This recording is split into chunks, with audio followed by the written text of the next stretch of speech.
And this was really something.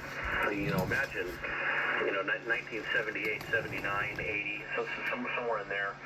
They had this encoder decoder, and it's a unit that matches the radio that's there. And they made a TV screen that said YAESU on it, and that matched the radio also. And then they had a keyboard that plugged into the unit, and it would decode CW and RTTY and other modes live right on the screen. And that was just like, people couldn't even believe it. And then you could type on the keyboard, so it had a bunch of hotkeys, or you could just type your response and hit enter, and they would key the radio down and send CW at full speed or RTTY. And so you could sit there and, a lot of radios now, of course, have all that built in, right? But, I mean, back then, that was just something crazy. I guarantee you, if you talk about it right now, there's guys that watch the channel that want that radio. And I've mentioned it before that you have, like, the 901, the 902, every single piece. And so I know they would buy it. Yeah, I had to rebuild the power supply in that encoder decoder unit, Jim, and had to take it all apart, of course, and I just couldn't believe it. It was layers and layers and layers of memory chips. I don't know how many. I feel like there was 200 of them in there, just all on the boards, just stacked all the way top to bottom. I mean, it's just a miracle that the thing they even got it to work with that technology. And I got it. I had it working. I plugged it into a monitor and had it sitting there working, and tuned it into CW on 20 meters, and it printed out the CW accurately at full speed. That is really nice. I can't believe that this kind of technology was floating around back then. I guess so, but as you said, layers and layers of computer chips, digital logic, good TTL, and everything like that, huh? Yeah. I never found the keyboard. I looked, I searched the world over to try to find the keyboard. See, of course, YAESU didn't make the keyboard, and it wasn't a standard format. So you had to have that keyboard. No other keyboard would work. The keyboard was actually manufactured by another Japanese company, and it went to some big kind of control console in a factory. They had various different machines, but like, I don't know, I think one of them was like a very primitive CNC machine, and did something in the medical field. But these were specialized keyboards, and so, naturally just YAESU just used those. They repurposed them. And I never did find one. Our buddy Steve that used to join us here, he did find one in Japan, and he bought it and got a hold of it, but I've never seen another one, so I could never type into the thing. I kind of decided that if I really wanted it to work, what I would have to build is a translator. I would have to do it like an Arduino or a ESP32 or something, and just take a standard keyboard and then just have it convert and send it. But I decided I lost interest in it. But if you had the keyboard, you were really something. I'm trying to think. It just used regular video out. You could actually do channel 3 or 4, or it had just some kind of regular video output, and that's what I used. Oh yeah, that was back when they could pipe video out on a yellow phone plug. Yeah, that's right. That's the way they did it, and they also had the demodulator in there, so channel 3 or 4 for a TV. And then let's see here, it had I'm trying to think. The other thing that was really neat is it had an RTTY port on the back of it, and it ran that. What was the real standard RTTY teletype machine. Was it something 80? Oh, yeah, I'm coming up with Model 19 or something like that, but the standard that they used for years was Bordeaux encoding. I don't know if that means anything.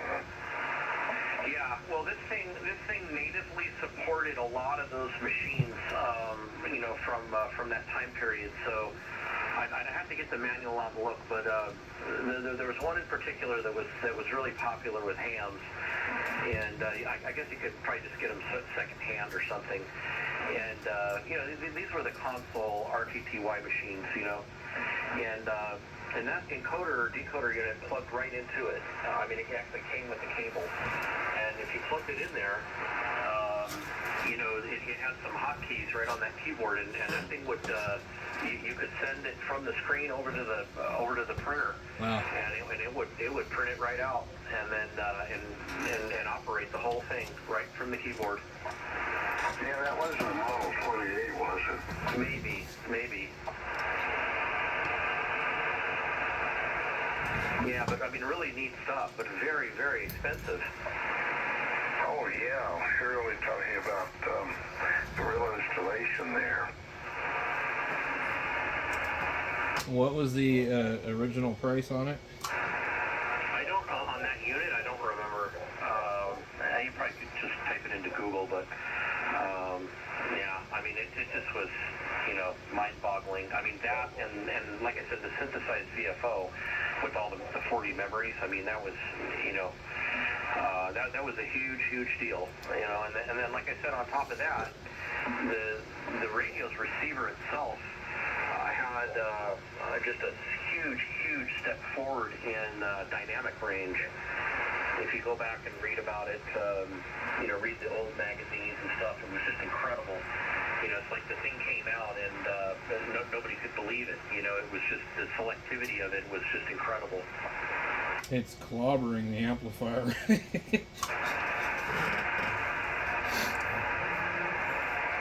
I forgot, it does actually come pretty close to 170 watts. Oh, easy. Yeah, I know. They'll do it, especially on the low band here. Both of mine, and 160, 170, no problem. So, Jim, this one came from Oro Valley. Oh, yeah, really? A guy was selling some Orions and other radios, and he had this on the table with a 102 speaker and some other stuff. I actually got an FT102 speaker from him, but I got rid of one of the KW Matchboxes and the piece of crap Ten-Tech Corsair 2, and I took the money I got from that. It was all of $200, and I said, "Hey, I'll give you $200 for this."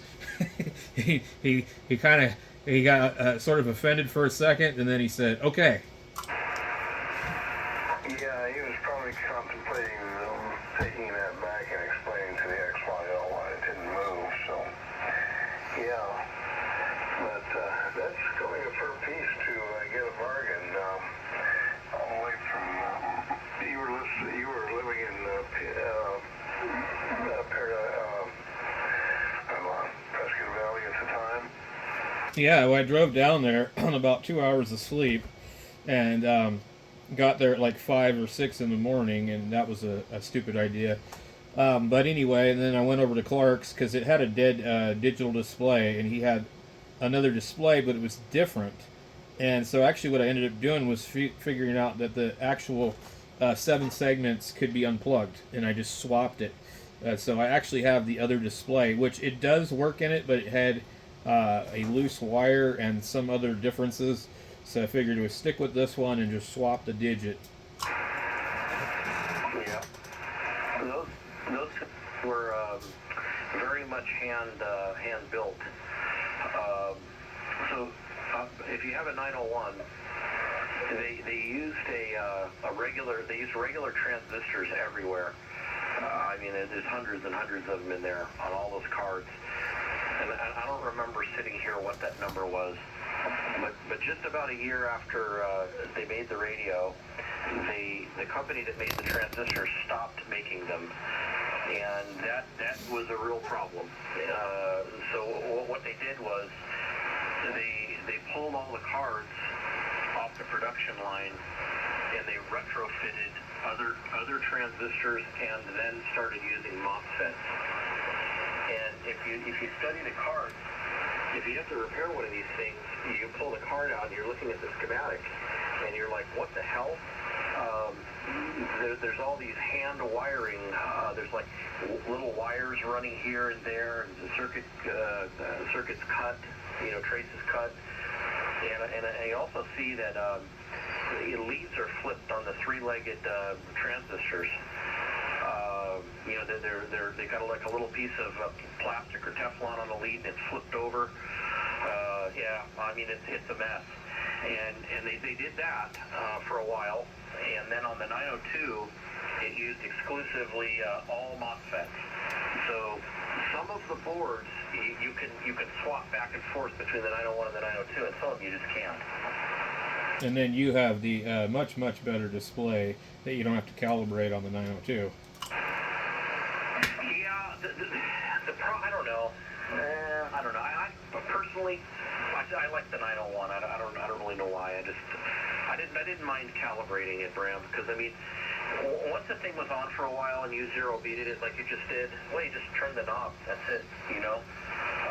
On the 902, there is no calibrate, so the only thing that's going to really dictate the frequency is the carrier oscillators and the rest of the circuitry. So yeah, it's off until the thing's aligned perfectly. Well, the problem there is that, of course, all those crystals have moved, right? So, I don't know, it's a lot of shuffling to get the 902 to read, the display to read properly, but I could go either way. The 902 also had a better, quote, better receive front end. They had a quad diode front end on it, whereas the older radio didn't. The 101 ZD had that same 902 type front end on it.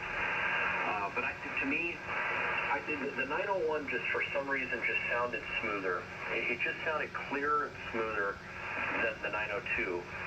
Now, I don't know. You'd have to have them side by side, or use one for a long time, then use the other, because it's slight. It's just something that I noticed, but I don't know. I always felt like the 901 just a little bit better.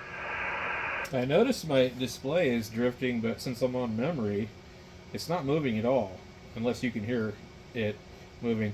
I have the ZD Mark III, and I don't think it sounds better than this. It's not bad, and it has that board, and it has like a very similar display, but I don't think it's better. It's not bad. I just I don't know. I wouldn't say it was like, if it was better, it's certainly not noticeable. Yeah, I would agree. Remember, that's not a frequency counter. That's a display unit. So that thing is not counting, the exact frequency that's coming out of the radio. That thing is just it's a display unit, and it's only going to be reading what you set it to read. So unfortunately, it drifts itself. Now you just turned that on, and it hasn't been on in months. So this is expected. But like if you were to operate this thing every day and it was in use and you left it on all night, well, I suspect the display unit would stop doing that. But there is inherently just a little bit of movement in the display unit of the 901. So the last few digits actually don't count? I thought that the last couple of digits actually counted, and that like 3.8 would be like just a display. Well, you can control where the thing reads by the front knob, and so yes, it will move because it's following the VFO, not the memory unit. Okay, so if the VFO moves, well, I have to think about the circuitry. It will itself drift. Now, all of the other digits are just dictated by the band and whatnot. And I know this because I had a problem with mine. It was reading one digit off on every band. And I had to go in there and get the schematic of the display unit out and study it. And I did actually eventually fix the thing. But most of the digits, I think, don't actually count anything. Yeah, that makes sense. KG7H3R for ID. Oh yeah, K7JEB just sandbagging along here. Does it sound a lot different to you than the radio was on previously? I mean, I can tell it's an older radio, but it sounds good. Yeah, it sounds like you're using a hand mic with, a clamshell type hand mic with it, but other than that, no difference. This is such a high quality microphone, it doesn't even say Cobra on it. Oh my. But it's a coffin shaped, and it says CB microphone, and it's just kind of like the one that seemed like it worked the best with this. The only YAESU microphones I have are high impedance for the 101, and they don't work well on this for some reason. No, they don't. Oh, that's sounding good though. I think if you back off just a little bit on it, you don't get quite the hollow sound that I don't know what I'm listening to these days. Yep. Now remember, that thing's real narrow. Okay, so I turned it to 9 o'clock. It was at 12 o'clock on the mic gain. Is that any better? Nice and clear. Yeah, I think so too. Yeah, but that thing has the same problem that the Hurricane has, is that it's got very, very narrow filters in there. I think they're 2.1. I think they're 2.1. So, no matter what, it's not going to sound hi-fi. But that's the trick that they use to try to get some selectivity. For my next trick, it'll be the 102. That would be a good one. And that one, I don't know how wide that one is, but it's at least 2.4.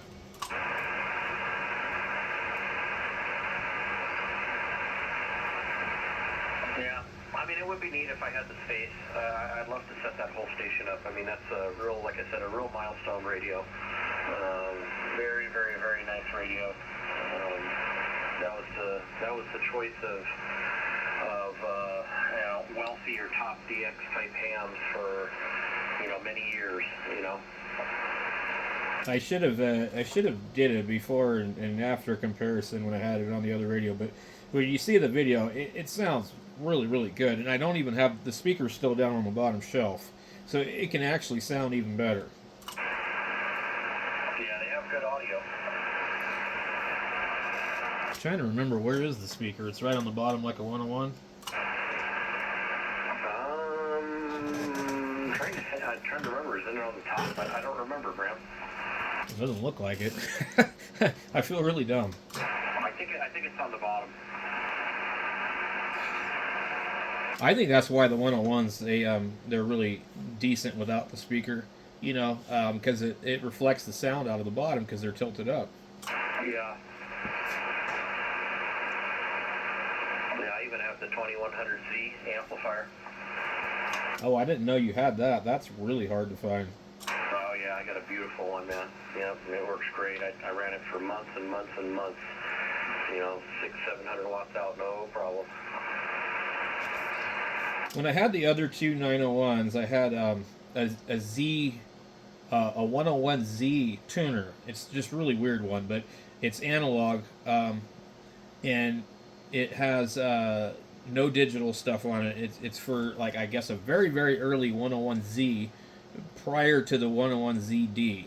And I had that in a speaker, and I sold it to that guy up there, and the N7RUE guy that and he actually bought both of them, and I guess he still has one of them, but he dropped it. So I don't know if it's ever going to get fixed or not. I told him a long time ago, if you don't want it, let me know.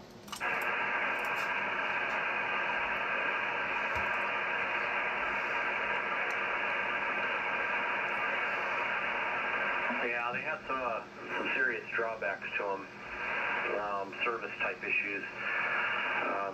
The main one that would get people is the coupling cap to the driver was a mica type, and it was in there on the board, and that cap was short. And it was short, while you were off doing something else, of course. And when it did, the final tubes went full current. And, they cherried up. And so, almost instantaneously, what would happen, though, is that the rearmost power supply card would explode. And it would go off like a shotgun shell, loud, real loud. All the capacitors on there would blow out, and it would actually cause significant damage back there. It would break the circuit card in half, or fracture it all over, and you would just have shrapnel down in the radio. You don't have to flip the thing upside down and dump it all out. And a lot of radios had that happen. They came out with a factory fix, of course, and it's right in the manual, in the service manual. They put some back-to-back diodes over there and on the card, and I think they removed one diode. I don't remember, but it was all because of that driver cap. Now it's a major pain to change that capacitor on hours and hours of work. But of course, I developed a way to change that thing without taking it apart. I used my own tools. I used a hemostat, and I was able to get in there into that RF cage and cut the thing out, and then solder a new capacitor, a modern capacitor on the bottom side, which I had some access to. So I was able to do that. And but the other big problem, a huge job. And I think I probably posted and put a lot of pictures of this, Bram. If you ever have to change the filter caps in that radio, I don't remember. I think it was the 902. It had one shorted filter cap, and I had to do the job. And I ended up doing the job on both of the radios. But the rectifier card with the diodes, that's actually just sandwiched and soldered on top of the capacitor card. So it doesn't come out of there. You actually have to unsolder the whole freaking board off of it. And then once that's removed, you can get access to the capacitor board, unsolder all of that, and pull the caps out. And boy, it's a mess. Oh yeah. I the first one that I had, I was troubleshooting problems with it, and I removed all that. Oh man, yeah. I mean, I think it took me a Saturday. It wasn't as bad as people let on, but I had a desoldering tool and whatnot. While I had it apart, I thought, no, everything's getting replaced. All the diodes, the resistors, all of it, because I'm not doing this job again. Yeah, it's kind of a weird design how they did that, but they didn't have a lot of room in there. Well, the biggest job though is the meter lamps. Do your meter lamps work? They do, yeah. The other radio, one of the radios, I had to do it, and they're fairly difficult. If I remember correctly, you have to remove the plastic off the front of the meter. I can't remember, or maybe I'm thinking of the 102. No, the 901 or 902, it's in the service manual on how to do this job, and I would say minimum 4 hours to get it all apart and put it back together if you know what you're doing.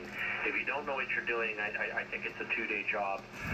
So it's basically, the way it works is all the knobs have to come off. The VFO knob, all of it. The VFO unit slides out the front, but you can't get that out until you pull all of the cards out. So all of the cards inside the radio have to come out, including the front end cards of the metal box, all of it. And so, it's an endless amount of stuff you have to remove. So finally, you gain access to be able to remove the VFO unit. That slides out the front, and the whole thing. And once that's out, the whole cast aluminum faceplate has to come off the radio. And that can't happen easily because the potentiometers and controls are actually screwed to it. So you have to get in there and take all the little flat screws off of the controls. And, finally, you'll also, since you're sitting in front of this thing, it has those little red indicators like for the RIT. Those are LEDs that are poked through the back of the faceplate. So you have to push those forward as you remove the faceplate. If you don't, you'll rip those directly off the board. So anyways, after the whole radio is blown apart across the table, you get the faceplate off. And then now you're finally staring at the meter. And because the meter is bolted to the chassis there. So you unscrew that, and you got to unsolder it, of course. It isn't unplugged. And you've got the meter out in your hands now, and you realize this doesn't come apart. Well, no, it doesn't. It's glued together. It's sandwiched. So now you have to take a razor blade and keep going over all of the seams all the way around this thing until you cut through the glue and pop the thing apart. So if you've gone this far, you realize they don't make those bulbs anymore. So now you have to retrofit something. I used model train bulbs, wheat bulbs for a model train, and was able to solder it all in there. Put the whole meter assembly back together with a little bit of glue, super glue, and then the following day I think I reassembled the whole radio. Never again. Yeah, I did all that. I used LEDs and scuffed them up on the ends, and then I was having trouble getting the tune LED to go through the face when I was trying to put it back together. Yeah, I mean, it's just a mess. I mean, really, it's a huge job. All because you want the meter to light up. Yeah, the one I had, I got it home, and only one light bulb was working, and then after a while, none. Well, I know why, though. So, you can see it. If you have the top cover off and you look down there, and you've seen this on other YAESUs, they have a resistor there, and the resistor is covered in some heat shield material. You know, it's kind of like a woven material. And I did the math on it. See the bulbs, and I'm going on memory here, but I think the bulbs were 10-volt bulbs. And because of the resistor that they chose, there was 14 volts on 10-volt bulbs. And so then that's it. You know, it's you're on borrowed time. And that's why, you know, when they say if you do the job, if you were to put the factory bolts back in, they want you to change the resistor, and that's in the manual. But they don't make those bolts anymore at all. And so what I found was I think they were 14 or 16 volt model train wheat lamps. And I just put those in there, and of course they'll be in there, and I'll be dead, and the thing will still work. And it's AC, isn't it? I think so. I don't remember. You know what I like about that is that you can put LEDs in there because they'll just rectify. I don't really like doing that because you have put birdies all through the radio. But yeah, I don't know. I don't like the look of them. I like part of the charm of that radio is that nice yellow, mellow amber meter. Yeah, well, like you said, I couldn't find them, so I had them on hand and put them in there.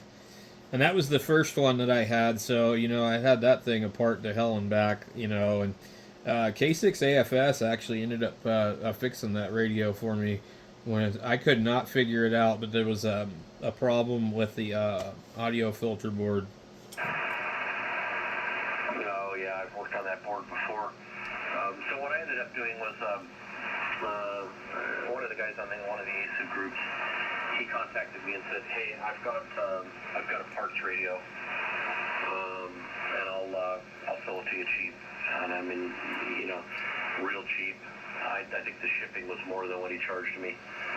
And I told him, you know what, I don't even want the chassis. I just want you to pull all the cards, all the modules, the VFO, everything that you could get apart in an hour. You know, I don't want you to spend too much time. Just pull it all the knobs, all that stuff, put it in a box and send it to me. And that's what he did. And man, it was just invaluable because when I had issues like that, I would just grab another board and shove it in there. Well, I bought the second radio to figure out what was wrong with the first radio, and I narrowed it down to that board, but I never could figure out where on that board it was bad. And Alex had that thing fixed in no time. Like literally, we met down in the Ham Fest down there, that one that used to be at Target over there in Tucson, and he had it like 3 days later. He got on the radio. He said, "Hey, how's this radio sound?" I said, "What radio?" He said, "Your radio." Yeah. So, God, that guy, he's just so smart. He doesn't get on the radio anymore, though. It's kind of sad. I wonder why. I don't know. He used to like to talk to Jim and those other guys on there on 3913, but and you know, I think I've heard from him like maybe 3 times in the last 3 or 4 years. About half of that you had distorted, weird sounding audio. I don't know if you just weren't clicking the mic all the way or what. Oh, is it doing that again? It sounds okay now. I forgot. Yeah, there is still something wrong with this thing. It's probably that relay. It is, and I cleaned it, and it's just probably sat too long again. Yeah, that relay, there's 2 relays in that. One on the main chassis, and then there's one on the back of it. The back of the radio, there's 2 screws with a cover. You take that out, you pull the relay right out of the back. And both of my radios gave me just problem after problem after problem. And it was the relays. So I got a spare set of relays with the parts radio, and that fixed the one. But the other one, no matter how many times I don't remember what that was. it kept acting up and doing the same thing. And TXRX. I wouldn't have to receive all the way. You know, it'd be like S1 or something. I'd click the mic a bunch of times. And I got online and I found a relay, a replacement relay. I don't remember. It was not the exact one, but it just plugged right in. And then that was it. It was fixed, 100% fixed. I seem to remember it has something to do with the attenuator button. KG7HR. Yeah, I'm the one that found all that. Yeah. Well, the clarifier voltage runs through all of those switches, and so it's imperative that those be clean. So you may just have to operate all those switches over there on the right-hand side a bunch of times. But I remember the one was fighting me, and I had my finger on I think it was a clarifier button or RIT button. I don't remember, but I had my finger on it because I was pushing it in and out, but I never took my finger off the button all the way, and it was doing it, and then it wasn't, and I put my finger back, and it was fixed, and then I let go, and it was bad again, and I finally pushed it. I thought, well, holy hell, it's just dirty contacts, but those are impossible to clean. You can't get to them. Yep, I know.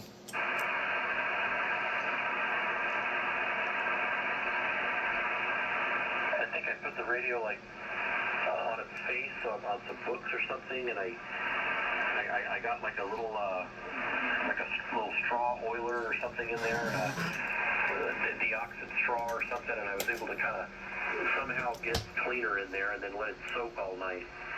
And then I operated them a bunch of times, and that fixed it. Yeah, I sprayed this one. Well, anyways, that's a neat radio. That was fun.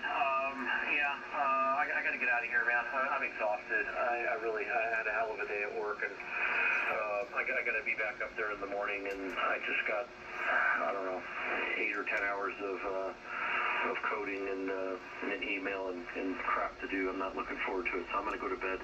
I'll see you guys tomorrow. W7WRX. See ya. All right, have a good night. Yeah, I've been winding down. I turned the amp off because it's about 90 degrees in here.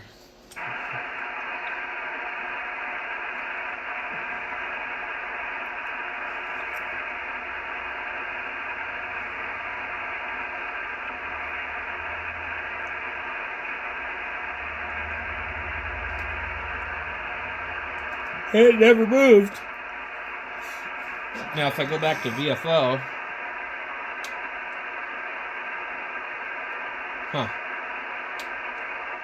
reads differently. So that is the 901DM.